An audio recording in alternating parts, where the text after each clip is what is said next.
Am I the a-hole for what I did when my friend's husband wanted us to have dinner alone together? I, female 31, was living in another country for 3 years. I kept in contact with few friends from college, including Camilla, female 29. Camilla met and got married to her husband Joe, male 35, while I was away. I came home a month ago and started hanging out with Camilla more than the other friends since we're close. However, I noticed Joe behaving strangely around me, constantly complimenting my looks/outfits, and recently has been trying to get us to have time alone together. This gave me weird vibes, but I didn't dare tell Camilla since they're newlyweds, 2 months. So what I did was, whenever he runs into me in the mall or the coffee shop, I'd instantly call Camilla and give her my location so she could come. He ran into me in the restaurant last night and sat at my table without even asking if it was okay. I let it slide. Then he started complimenting my outfit and my nails. Then went on about how he's always wanted us to have alone time together so that we could get to know each other well. I smiled and immediately texted Camilla telling her her husband was with me and asked her to join us for dinner. Joe kept asking me questions and smiling at me every 3 to 5 seconds till Camilla showed up. I saw her, waved and said, "Oh, what a coincidence. Camilla's here." Joe's smile faded and his face turned red. She said hi, then sat next to him and he didn't say anything but stared at me angrily the whole time. They went home after dinner and I stayed longer. Once I got into my car, Joe called me and was annoyed, saying I shouldn't have called Camilla when he already stated he wanted us to have dinner alone. He again said that I was being paranoid for no reason because he just wanted to get to know me better as Camilla's friend. But to be completely honest, I didn't buy into this excuse. He said that he didn't appreciate how sneaky and dismissive I was towards his wishes, and that I hurt his feelings because of what I did. Am I the a-hole? Am I being unreasonable in not sitting alone with him? Now for the top comments. Not the a-hole. That was epic. You were sneaky and dismissive of his wishes? Give me a break. You might want to talk with her about how he's behaving though. He sounds very creepy. Gaslighting 101. He's scary. 100% agree. Opie's friend needs to know. He's giving off predator vibes. Don't answer any more calls from him unless you're able to record them, regardless of legality. Those only come into play if brought before a court. So you have proof in case he tries to twist your conversation in any way. And he definitely gives off the vibes that he would. Not the a-hole. And why not tell him you called Camilla? I'd do it every time right there. Hey Camilla, your husband somehow managed to be at the same restaurant/coffee shop/retail store I'm in. Again. You want to join us? Just tell him I do not want to have dinner with you. And this is actually really creepy that you keep turning up whenever I'm alone. Let him get angry. He's acting really inappropriately and borderline dangerous. OP, I don't know if you live in a small town or neighborhood where this could be happenstance, but my senses are tingling about how often he knows where you are. Maybe check out your phone for tracking? Hope I'm just being paranoid. Yeah, the frequency of this is questionable. Not the a-hole for not sitting with him and being alone together. If someone saw you two together, they could immediately jump to conclusions and assume that he's having an affair. Glad you didn't take the risk of being with him alone. But you're the a-hole for not telling Camilla about Joe. Come on, tell her that Joe has been hitting on you. Yeah, she just got married, but his behavior is probably going to get worse. He probably has cheated on her by now. This is such a tricky situation for OP. If she tells Camilla, Camilla could blame her to save face about her husband. If she doesn't tell Camilla and she finds out, Camilla could blame her just the same. It's really a no-win for everyone. I think OP's doing the right thing to put Camilla in the situation so she can see for herself. Next story. Am I the a-hole for keeping my boyfriend from his family gifts? Plus update. Original post. Me and my boyfriend are preparing to buy a house for $330K. We have put in our offer, got in the inspection, and are just waiting for all the contingencies to be met. We have until next week to pull out of the contract. The house is small but nice. Everything was falling into place until his mom offered him to buy her old $500K home for only $350K. It isn't the nicest house, but it seemed like a great deal if we fix it up and resell it. But this is where things get complicated. $330K is already at the top of our budget. We could only afford it because we got seller help. Since we can't afford $350K, she wants us to rent the house from her for 2 years until we can afford it while we fix it up. But the main reason we are buying it to avoid losing money from renting. The house has visible deteriorated spots on the pillars and the whole inside needs to be remodeled. Who knows what else is wrong with it? He asked me if I want to buy his mom's house, but I said no because it's too much work. Also, we aren't even sure if it's really worth $500K.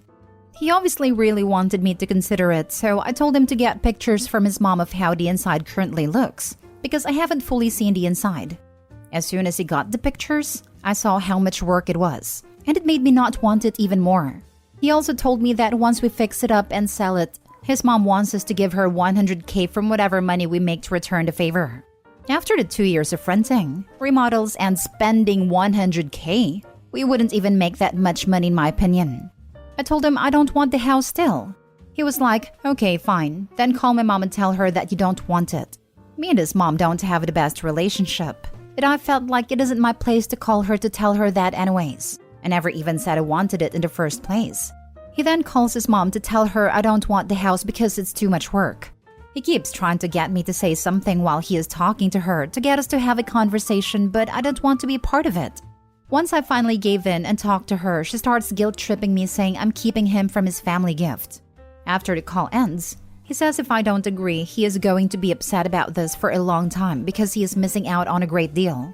I honestly feel like there is a possibility of something fishy is going on, and his mom is just trying to make money off of us fixing the house up.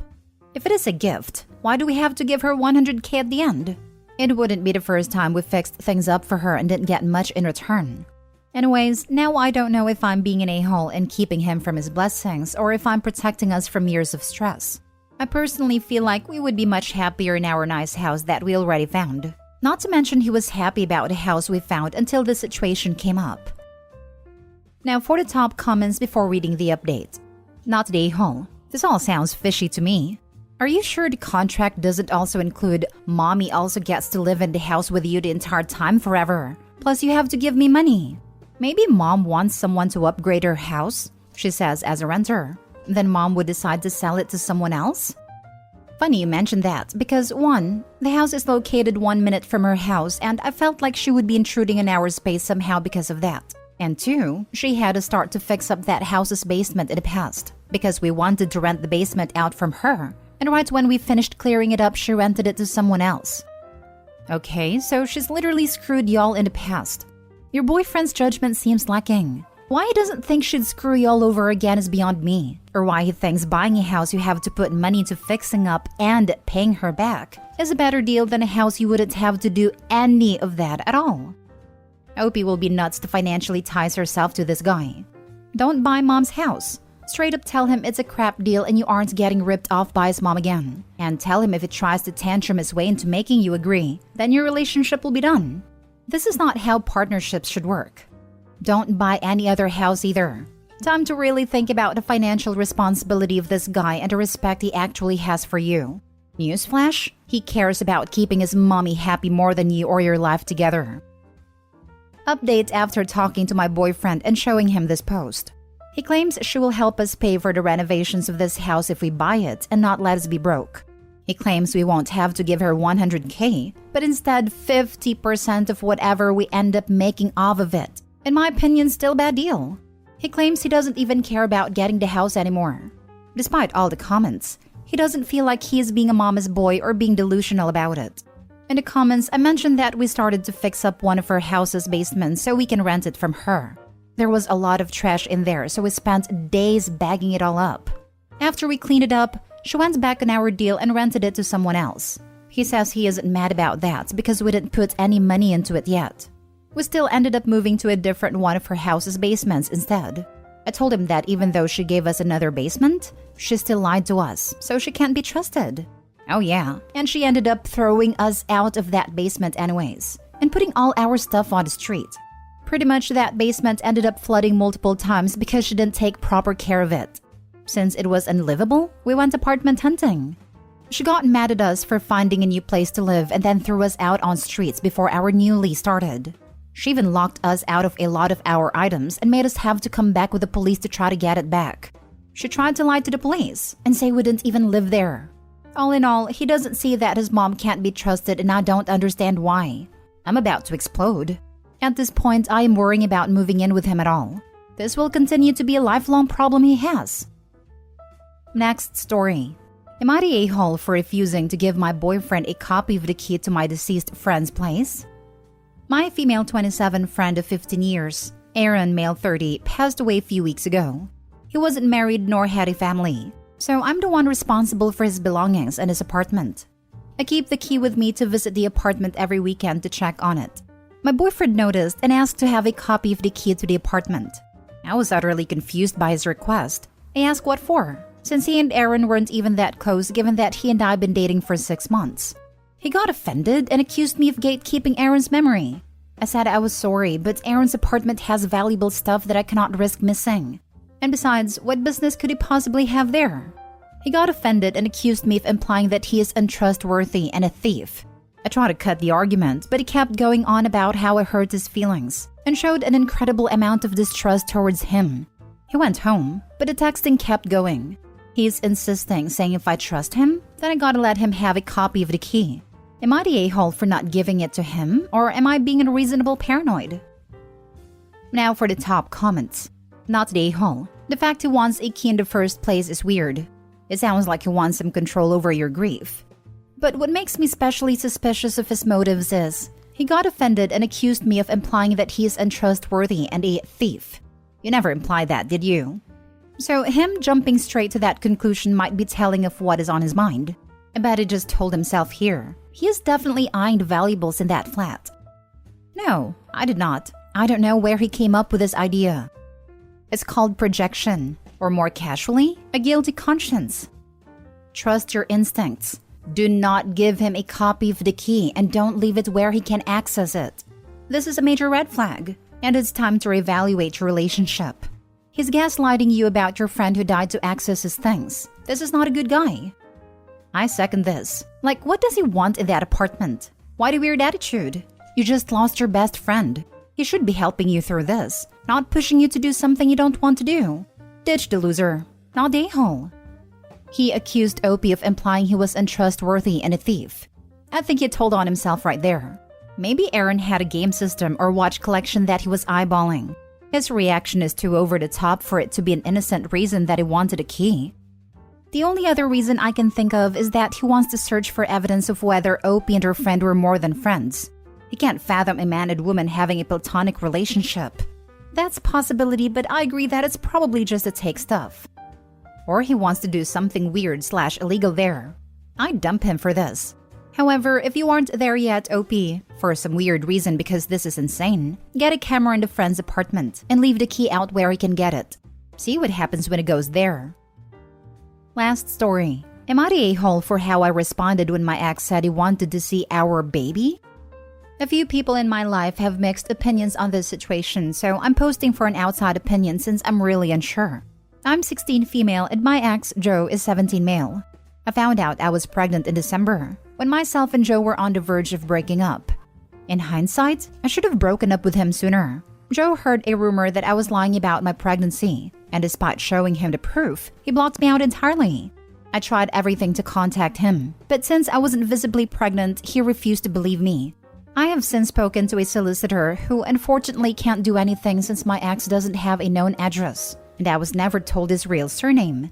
I decided it wasn't worth fighting. I avoided posting my pregnancy on social media and I've never posted a picture of my daughter, who is now 2 months old. Yesterday, I went into town because baby is growing out of her clothes and needed some new ones. My ex frequents this area, and he ended up seeing me with a baby. He stopped me in the middle of the street with his new girlfriend and asked was the baby his. I said yes, and tried to walk away, but he blocked my path and asked why I never told him. I told him I did, but he refused to believe me. So after a while, I gave up. I told him to leave me alone because I've received enough harassment from his friends for faking my pregnancy. I don't want any contact from him. He tried contacting me through Instagram yesterday evening, and I told him he wanted nothing to do with her until now. He's not having anything to do with her, especially since he's homeless and unemployed. There's no way he can support her. He's tried messaging me everywhere since, and after speaking to some people in my friend circle, they're decided. They think I should show Joe some mercy, but others disagree. I've done everything without his support until now, so I shouldn't even provide him with the option of it. Am I being unfair? Not the a-hole, but I would make sure that you communicate what happened to your solicitor. Joe may have a legal right to your child, even if he doesn't have a moral one. It's completely reasonable to want to protect your child from someone who treated you so badly. And just to second this, please gather all documentation you can to support your case. If you have any texts where you showed him proof of the pregnancy, save screenshots. You probably still have evidence of the harassing messages you received from his friends. Make sure to save those so you can demonstrate his ability to enlist his friends in a harassment campaign against you. Write down the timeline in an email and send it to someone you trust, so you have a timestamp if it tries to argue something different later. Not the a-hole. Not the a-hole. If he wants to step up and meet his child, he has a legal path forward here. He can file for custody, take the paternity test, get himself on the birth certificate, and then establish a visitation schedule and child support. I 100% agree. If he wants to be in contact with the baby, you can't block him because it will only backfire when the kid is older and will blame you for not having her father in her life. But he needs to take the legal route and take all of the legal responsibility that comes with being a father. P.S. Did he tell you a fake last name before? That bit is a bit shady to me.